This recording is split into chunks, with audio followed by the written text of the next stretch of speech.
Date with a Debut is a Words and Nerds and Breathe Art podcast co-production, recorded on a Wagbical country. And I pay my respects to all elders past and present, and extend that to any First Nations people tuning in. Always was, always will be, Aboriginal land. On with the show. I was a teenager in the 80s, so I went through high school, I think from 81 to 87 or something like that. So I suppose that time of your life when you're learning about yourself and your world is really still fresh in your mind.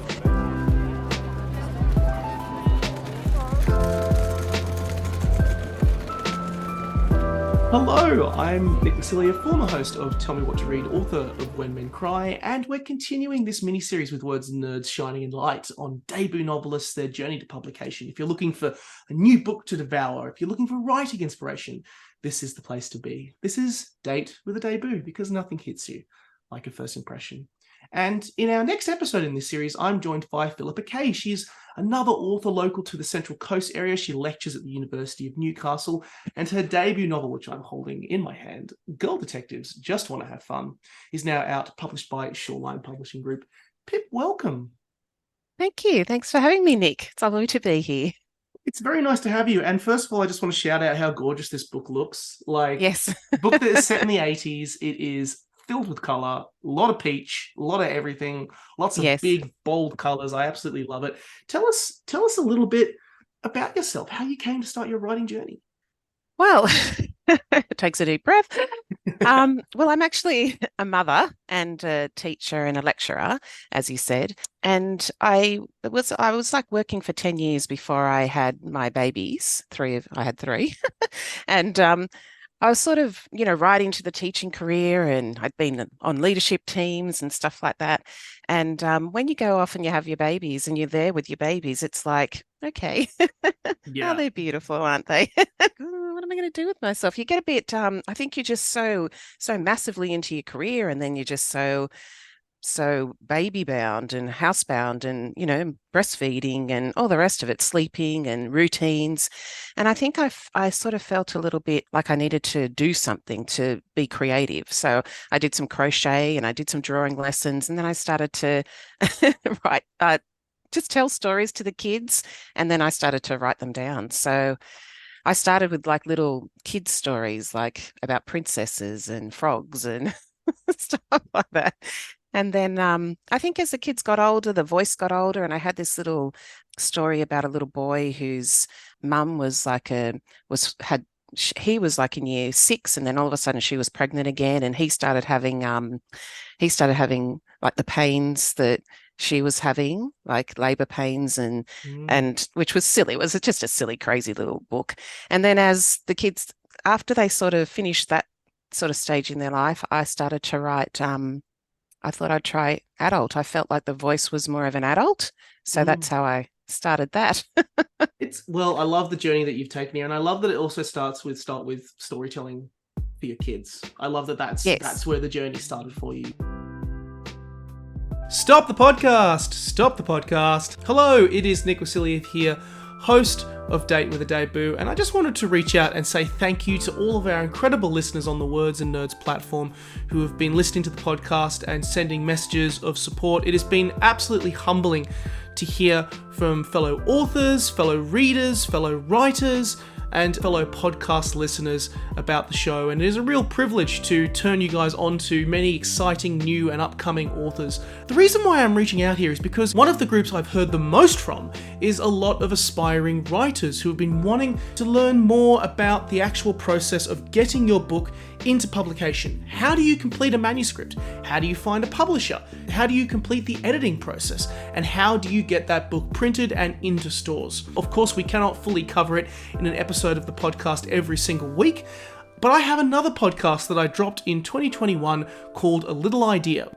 This podcast essentially covers my entire process that I went with my debut novel, When Men Cry, from writing to publication to promotion. Over the course of this 5-part mini-series, I sit down with some of the biggest names in the Australian publishing scene to cover this entire process front to back. And the best part, this entire series is completely free and available to listen wherever you get any of your podcasts. Please enjoy this brief snippet of episode 4 from A Little Idea, where I chat with David Henley and John McDonald from Brio Books around the value of a good book design cover and the fine margins you have when it comes to selling your book.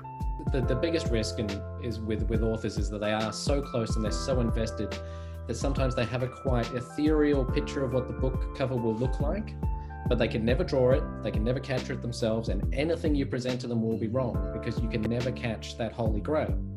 So that's the big trap, is when an author has this holy grail image in mind of the book cover. And in some ways they're investing too much in a book cover. We are saying a book cover is important, but it can't do everything. It cannot tell the entire story. It cannot explain that there's a plot twist on this certain page. It cannot capture all the characters. It probably can't even capture the essence of one character. Yeah. It is simply there as much like getting dressed. It is putting the best clothes on the body, which is the book. It's an advertisement. That's exactly right. I really felt myself going into a hole there. You got out. To hear more, head to the links in the description or head to my website, nickwasiliev.com, and check out my podcast, A Little Idea, and start your own writing journey. All right, back to Date with a Debut. Give us your 1 minute pitch. What Girl Detectives Just Want to Have Fun about? All right. So Girl Detectives Just Want to Have Fun is a cozy mystery with romance set in the 80s. And our protagonist, Birdie Mealing, is a musician, music teacher, music therapist, and her uncle goes missing.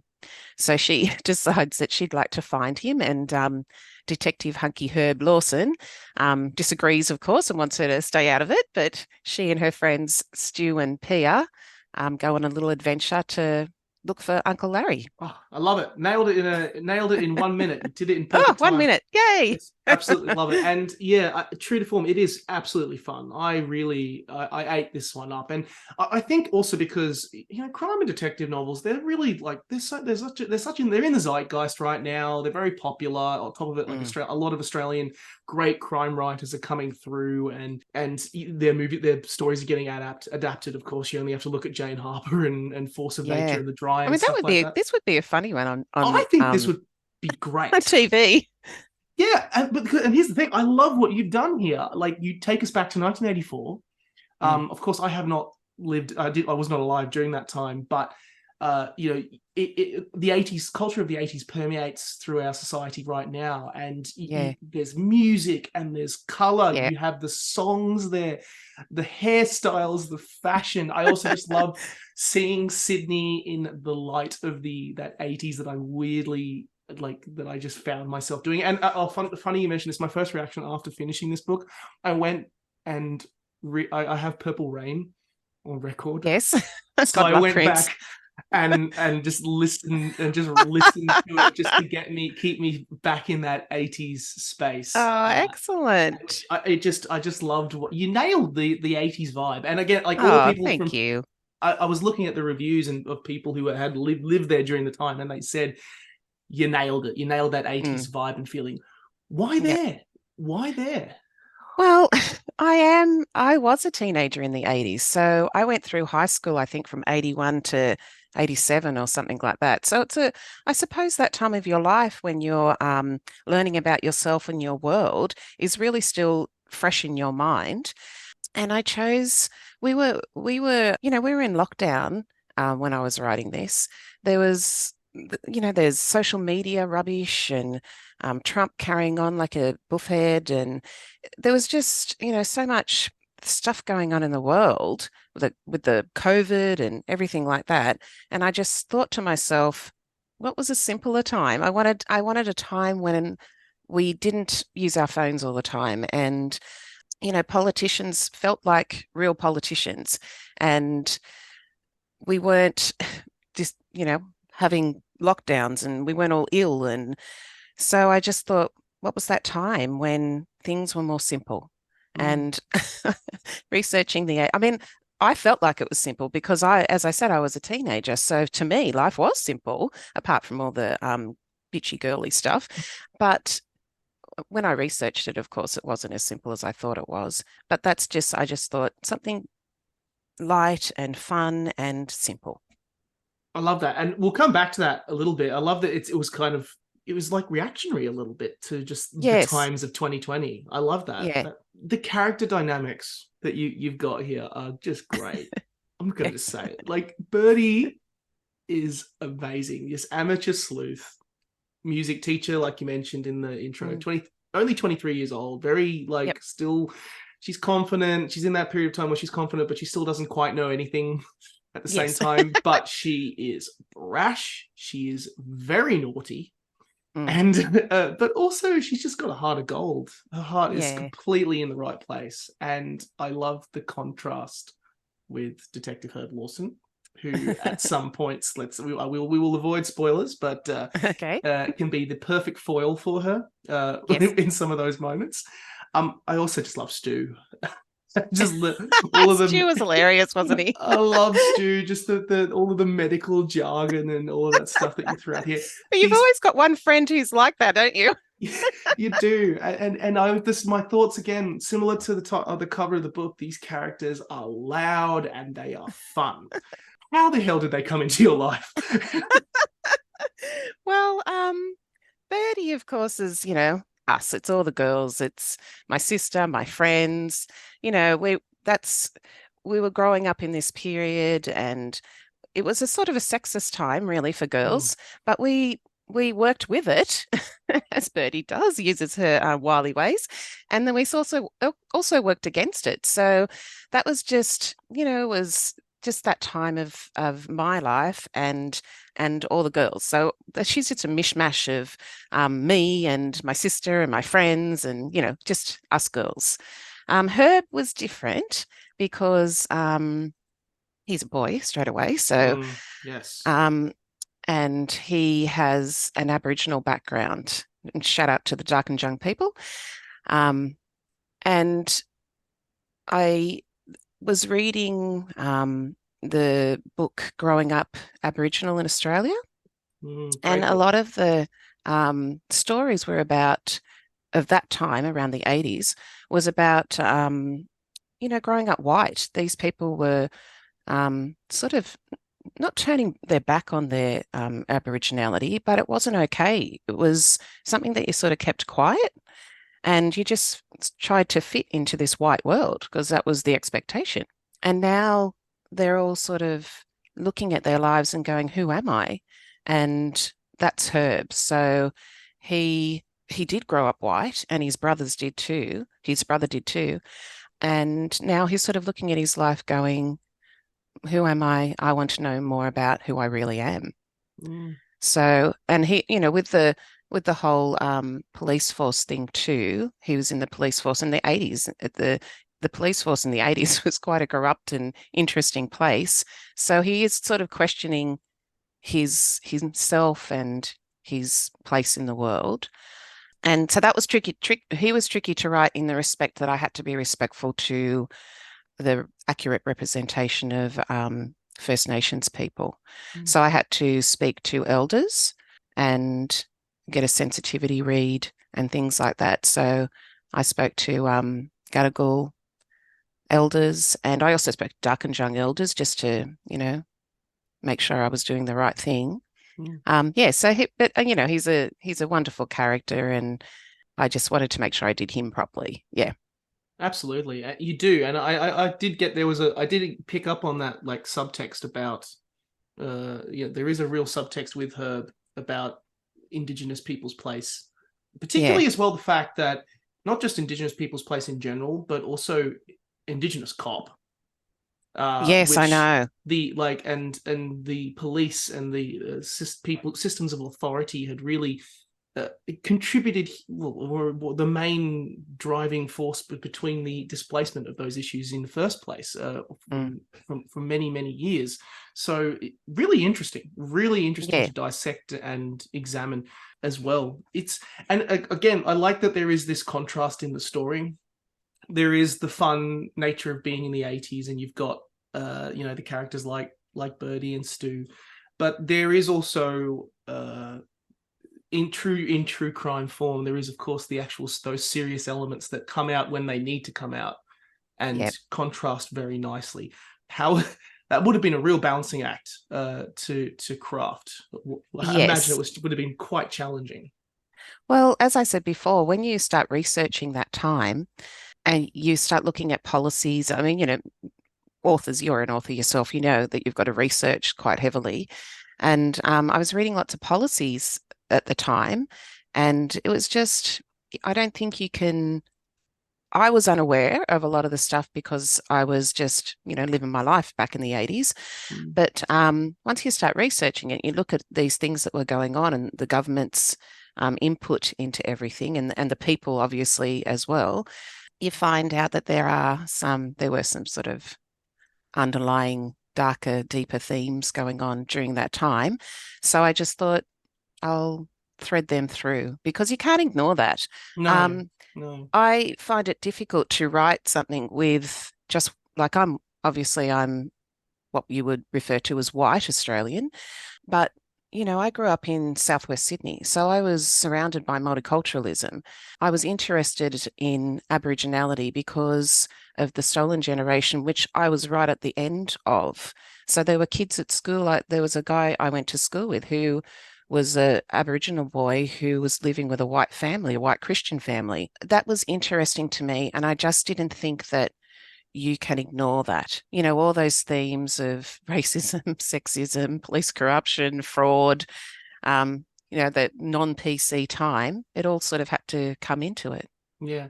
But again, and we'll go back to that point you alluded to earlier, which is kind of why you started this book in the first place due to the time that we're in now.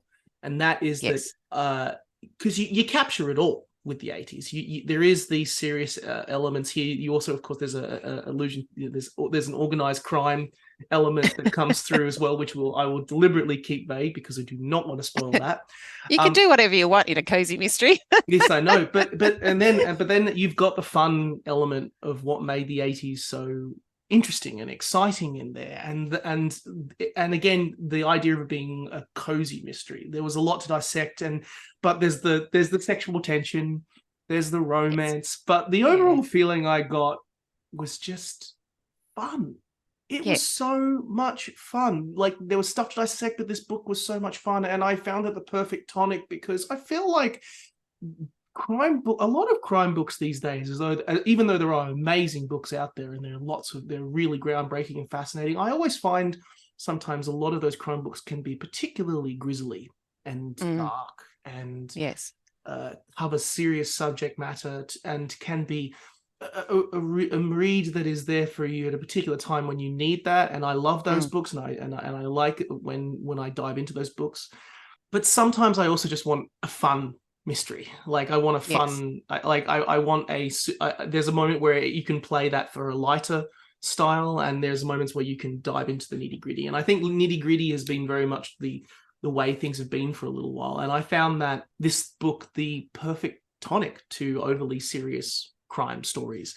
Do you reckon that kind of those, not the word I like is delicious murder mysteries, like those murder mysteries that are kind of, I like that. They are serious, but there's also that fun element to it. Do you reckon those murder mysteries are kind of underappreciated in the crime genre? Yes, I think so. I think the nature of that crime novel is, there's got to be a little bit of angst and a sort of a darker, deeper story, in the background. And I love reading those books too. And when we were in lockdown, everybody was reading. Apparently, there was like a resurgence of people buying books and reading.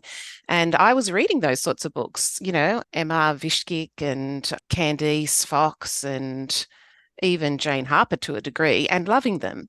But I also had I think I had a little bit of angst. I think we all had like a little bit of angst and anxiety just was with us at that time. And I just went, as much as I was loving reading all these books, I also just wanted to lift a little bit from my chest, that anxiety. So, they say, write what you want to read. So I thought, well, I just want something that's a bit lighter and a bit cozier and, as you said, delicious. And I also wanted to have some romance because I wanted it to be nice and sweet and happy. And a lot of those cozy mysteries sort of stay away from romance. It's not really true cozy mystery if you've got romance. And I just went, oh, I'm doing it anyway. Kerry Greenwood has a little bit of romance in her Phryne Fisher books. And I just went, no, I'm going to put it in there. I was reading romances at the time too. So I just thought, I'm just going to squash it all together and, make it fun and romantic as well as what's the mystery, whodunit. I think there's a great place for this book just in the general crime space. Thank you. Now, I think it is so much fun. It's for that. It is for that reader who probably is in your shoes, who has enjoyed all of those amazing, fantastic crime books, but is looking for something that is just a little bit more fun. And a little bit more lighthearted and stuff. Even though, again, as we mentioned, doesn't shy away from important topics. That's right. I had a great time, and I really enjoyed this book. Excellent. Thanks, Nick.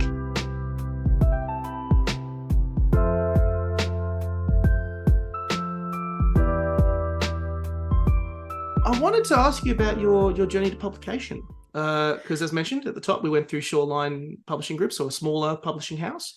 What was that journey like? It was an interesting journey because I had, as we were talking before about those crime novels, I had written one of those, and it was about a lecturer, because they say write what you know, and she was consulting sort of on a crime that had happened up here on the Central Coast, actually, and I had pitched that to most agents and most publishing houses. And of course, some agents were interested and some publishing houses were interested, but, it just didn't get past the line and just technically was rejected everywhere. But while your book's out there, in the world, you're writing more. And I wrote another one of the same character, and then that was on a little computer. So I put it onto my thumb drive, and then the thumb drive got corrupted. So the first book wasn't being picked up, and the second book I technically lost. And I just went, when I wrote this one, of course, I sent it out there, and I was a bit of a novice, obviously, and in some respects, having gone through the publication process now, I wish I'd sort of given myself a little more time to learn more about the industry and maybe slow down my very, very strong desire to be published. And other authors tell you, once you're signed, it's a roller coaster road, and other, experts say, make sure you're okay, consider everything before jumping in.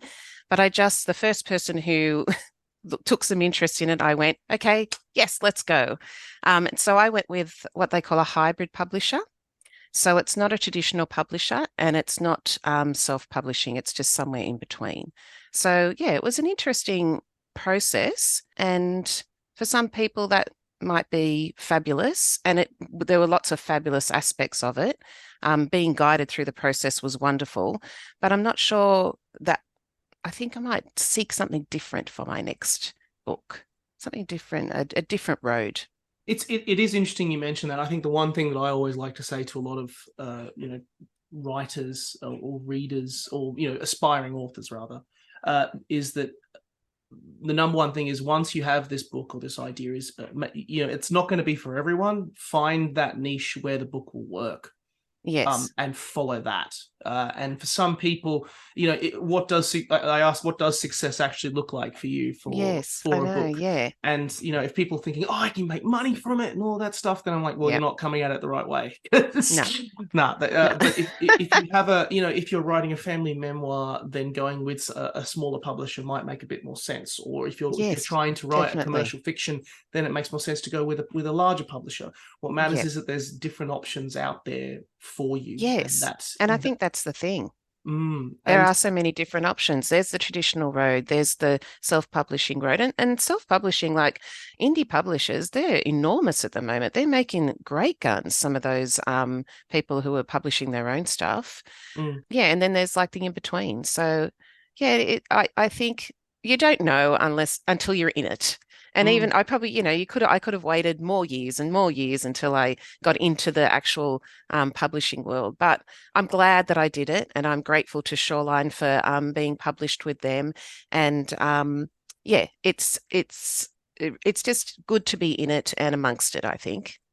What would be your advice for a small, like in terms of using a small publishing house? Like if there's someone listening to this who goes, you know what, I actually that seems like a real legitimate option for me. It's a way for me to control my own destiny when it comes to getting published. What would be your key pieces of advice when approaching those smaller publishing houses? I would probably say just make sure you read your contract and get somebody else to read over your contract, and just take your time, I think. Maybe don't be rushed into things. Is also that be something, you know, if you like a first time author as well, I think that's just great advice as well, because it's you know, that's often so many first time, I always ask the question of what advice would you give to first time authors and things like that. But this is often, I think, I'm glad that I'm having this chat with you in that regard, because, you know, in this series, I haven't had the chance to talk with someone who's gone down this particular route. So it's interesting. What is next for you? Will we see Birdie again? That's my question. It's the loaded question. I think that people would be very upset if I didn't write a second Birdie, because everybody keeps saying, I can't wait to see what Birdie is up to next. And actually, I have written it. What? And you've already written it? I've written it. And it's with a editor, like having like a little manuscript assessment at the moment. So yeah, I've already written it. It's done. I'm sort of ready for the third one, really. In the meantime, I've written a romance, and I've had another look at that, you know, crime novel that never got up. So I'm sort of looking at that again and thinking, now that I've had the experience, what could I do with this? And my husband and I are writing a novel together. Oh my God. Oh my God. It's hard to stop though. And the process of publication is sort of long, and you can't just sit back and go, I've written a short story that was published. I've written, you know, a short story for the school magazine that was published. I think when you're a creative person, you just create. So yeah, you just keep going. So yes, Birdie number 2 is coming up. I hope. I am so excited. You've got so much stuff coming up. That's exciting. My God. I'm waiting with bated breath, and I'm really excited. I hope we see Birdie again very soon, because she is so much fun. And I hope we stay. I hope we get to return to this world again. We will. Oh, well, I do too.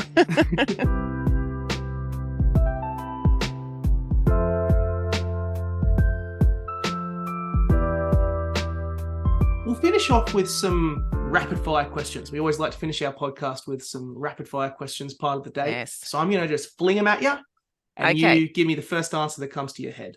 All right. So first up, what was your favorite book that you have read in the last 12 months? Oh God, do I have to pick one? You can give me 2. 2? I can give you 25. No, probably if I stick with the Australian ones, I'd have to say 5 Bush Weddings and Duck à l'Orange for breakfast. Oh yes, I love Duck. Johnny, you a Johnny convert as well? Okay, good. Yeah. Oh, I had a chat with Karina earlier on this podcast, and I loved this book. So, I saw her at Vanessa McCausland's debut launch the other night, and I told her I was coming on, and she said, "Oh, you'll have so much fun." That's so sweet. Nice. That's so nice to hear. Shout out Karina. We shout out you. Karina. We love you. We love you. Yeah. Do you have a favorite word? I thought about this because I have had a sneaky listen to some of your podcasts. I think because I lecture in inclusion and diversity, my favorite word and my least favorite word is the same word, and it's normalization. And normalization is my favorite word because normalization should be normal. And it's my least favorite word because difference should also be normal. And so we wouldn't have a need for the word normalization. Am I getting deep? Yes, you are. Too deep? My other favorite phrase, here we go. Let me just turn the tables, is watch me nay nay. Oh my God, yes. That's taking me back. That takes me back a bit. There you go. I love them. They're great. If you could have Birdie meet one other fictional character from the 1980s, who would you want them to meet? Well, I'll give you a little insight into the next novel. Maybe Roger Rogerson. No. Don't tease me. Sally Huckstep. That's dangerous. Or even We could turn the tables again and just say Olivia Newton-John. Oh, get out of here. I'm done now. Nah, you've teased me too much. Can you send me the manuscript too? I'll just not for feedback. I just want to read it now. I'll send you the arc. Do you have a favorite trope? Probably Grumpy Sunshine, Enemies to Lovers, that one. Yeah, nice. I like that one. It's good. Which is a bit, Birdie and Herb. Yeah, it is a bit. I could immediately tell. Yeah, we've got a trope lover here. I like that. Yes. Where is your favorite place to read? In bed, on the couch, or out the back in the shade on a sunny afternoon? All of those places. And I do probably a lot of reading too in the car. Mm-hmm. So I read books as well as the Kindle, but on my phone. So I read in the car a lot with the book up on the steering wheel. But yes, all those places. I can't stop reading, so I read everywhere. Lecturing. You do lecturing in your normal day-to-day. What's one thing that you've learned from lecturing that you've translated into your writing process? Well, I think maybe humour. I think when you're lecturing, kids can be, or kids are here, listen to me, students, adults, young adults can be bored. They're just sitting there looking at you and you're going blah, blah, blah. So maybe humour. I try to make it a little bit less boring. So I do that with the books as well. not that they're boring, but I bring a little bit of humour into them. What's your favourite debut book that you've ever read? And we're not talking recently, we're talking ever. What was that debut book that you were like, holy crap, that blew my mind? Yes, that would be Looking for Alibrandi. Oh, Marlena Marchetta. Nice. Yeah. I'm glad we're picking a slightly older book. Yes. Often people are picking the most recent contemporaries, and for me, it's like go straight to Kill a Mockingbird. That's my Yes. Oh, amazing. Yeah, that was a great book too. Happily out the gate with that. As you do. But no, Looking for Alibrandi, great one. God, I need to reread that. I haven't read that in a long time. And the character of when they did the movie, one of the actors was called Kick. And that's why Kick is called Kick in the book. Oh, I love that. Yeah. Last question. Yes. You hop into a lift and your hero is in there. Who is it? Oh, Julia Gillard. Oh, that's a great one. Okay, well now I need to ask you. You've got time for one question to ask her. Oh, okay. What is it? What do you ask her? What do I ask Julia? Yeah. How are you, Julia? Oh, bless. Would you like to have a coffee? Oh, that's so nice. I like that. Yeah. I love that. Oh, yeah. Yeah, if I was in a lift with Julia Gillard, I'd just be. The amount of times I've listened to that amazing misogyny speech and watch you take down Tony, I could hook it into my veins. Hook it into my veins. And who would you be in a lift with? Oh, that's a great question. Well, you're asking. I know. No, it is. It is. I would love to get into a lift and see Neil Gaiman in there. Yes. Or David Attenborough. Oh, yeah, that'd be a good one. Yeah. Those are my two. So Neil Gaiman is the writer side of me, just because I love all the stuff he's done. But David, just for the awesome human being. Beautiful. Yeah. And just to be in his presence, I reckon it would rub off on you. You'd be able to feel it. Oh, absolutely. I'd love that.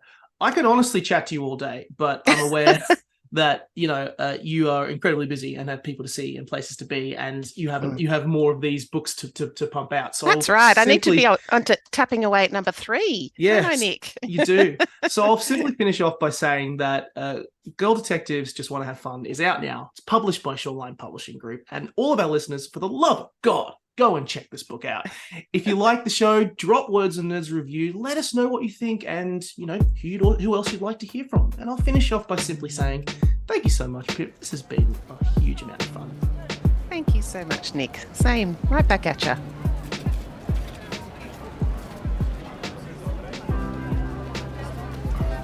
Hello, it's Nick here again. This episode will be the final episode of Date with the Debut for 2023. However, I just would like to shout out and say thank you to all of the incredible authors and all of the incredible publishers who have helped get this series together.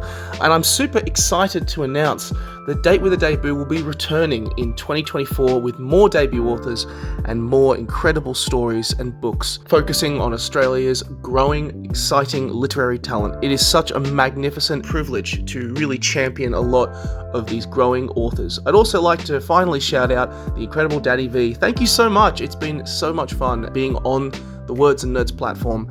Go and check out as many episodes as you can of Words and Nerds, and I will see you in 2024.